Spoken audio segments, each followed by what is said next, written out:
People don't treat you the way you want to be treated. They treat you the way you behave. That sentence sounds simple, almost obvious. But if you stop for 5 seconds and look at your life with brutal honesty, you'll realize it explains nearly every moment of disrespect, frustration, and silent resentment you experience. Think about the times you were interrupted, the moments your opinion was ignored, the invitations that never came, the decisions made without consulting you, the boundaries crossed without permission. Now ask yourself something uncomfortable. Did this happen out of nowhere?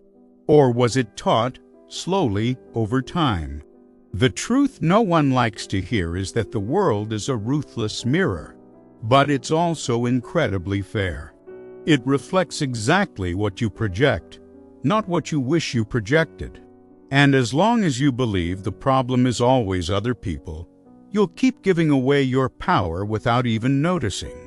I once knew someone who never raised their voice, never argued, never tried to dominate a room. Yet when they entered a space, everything changed. Conversations softened. People listened. There was a quiet respect in the air. One day I asked what their secret was. They didn't talk about confidence, charisma, or body language. They said something far more uncomfortable. I don't wait to be treated well. I behave in a way that makes disrespect feel awkward for the other person. That sentence stayed with me because it reveals something most people refuse to accept. Respect is not requested. It's provoked, it's not demanded. It's a consequence. And most people live backward, trying to convince the world to treat them better while behaving exactly the same way they always have. From a young age, we're taught that being liked is safer than being firm, that being agreeable is more important than being clear, that avoiding conflict is a sign of maturity. But the human brain doesn't work like that.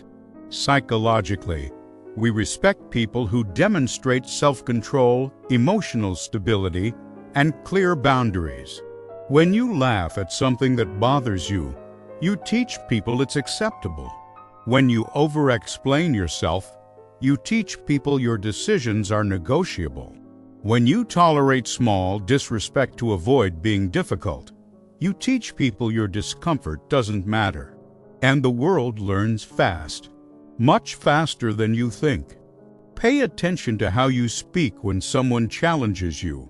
How often do you start sentences with, "I'm sorry, but," "I might be wrong, but it's just that." Each of these phrases isn't just language, it's positioning. They communicate uncertainty before your idea even arrives. Not because you're weak, but because you were conditioned to believe firmness equals arrogance.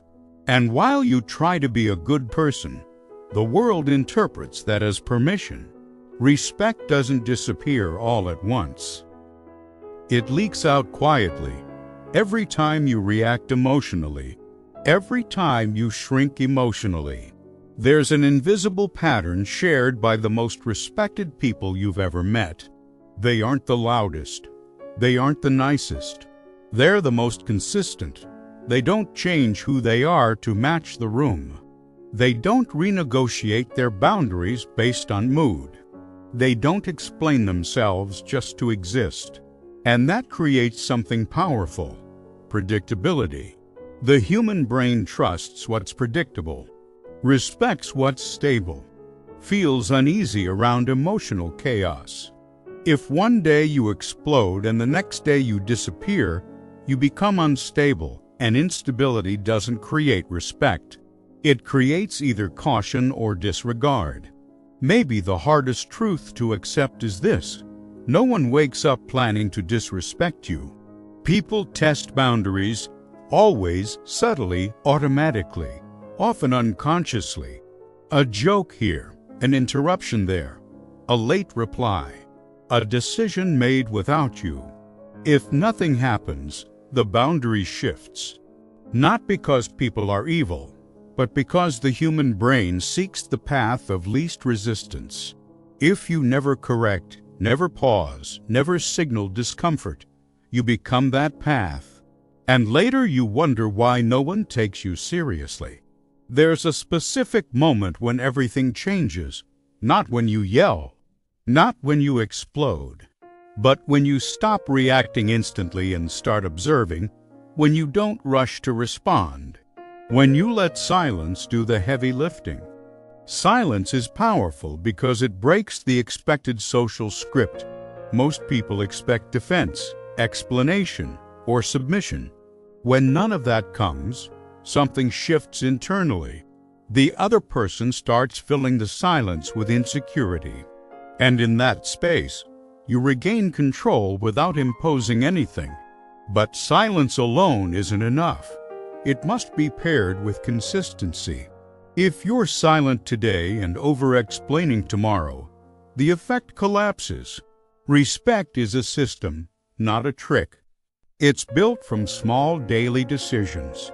How you answer messages, how you handle delays, how you respond to criticism, how you position yourself when something doesn't sit right. The world doesn't react to what you say once. It reacts to what you repeat. There's a quiet emotional trap that destroys authority without making noise. The fear of being misunderstood.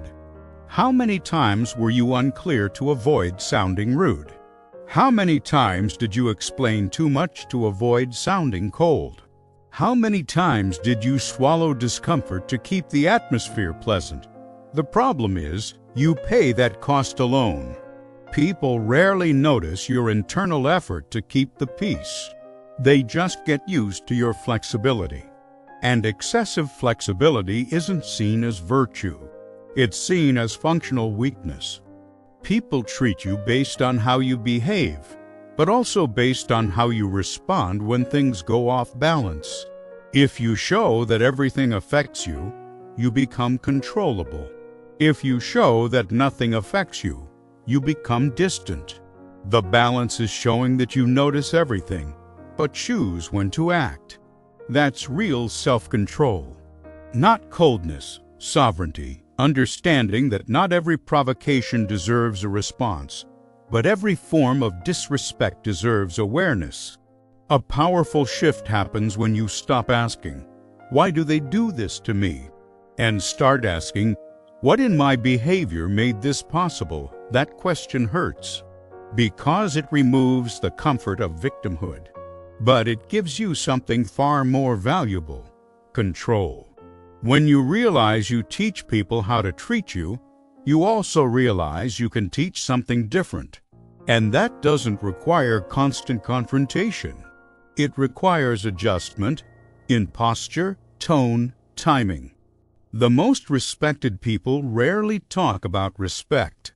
They talk about decisions, values, limits, choices. They don't convince. They inform. They don't try to win. They define. Those who define don't beg. Those who choose don't justify. Those who respect themselves don't negotiate the basics. If you pay attention, you'll notice that whenever people start treating you better, something in you changed first. Your gaze became steadier. Your time became more valuable. Your words became fewer. Your behavior became predictable. And predictability creates safety. Safety creates respect. Respect creates influence. It's not magic. It's applied psychology. You might be thinking this means becoming cold or distant. It doesn't. It means stopping automatic reactions. Being kind is not being permissive. Being polite is not being available. Being calm is not being passive. There's a massive difference between peace and submission. Peace is a choice. Submission is fear. The world feels that difference, even if it can't explain it. If there's one idea you should take from this, it's this: observe how you behave when no one is testing you. That's where the pattern is built, the one that will be used against you or for you later. Respect doesn't begin in conflict. It begins in routine, in the small invisible choices. In the moments you could bend, But don't in the moments you could react, but respond. In the moments you could explain, but simply state. Now I want you to reflect honestly. What recent situation made you feel disrespected? And be real with yourself. What in your behavior taught that it was acceptable? That answer isn't comfortable, but it's freeing. Because once you see it, everything changes. If this resonated with you, comment the situation that hit you the hardest and what you're realizing now. If this helped you see something you couldn't see before, leave a like so more people can access this message. And if you want to develop self-control, presence, and real respect, subscribe. Because here, we don't teach you how to impress people. We teach you how to become impossible to ignore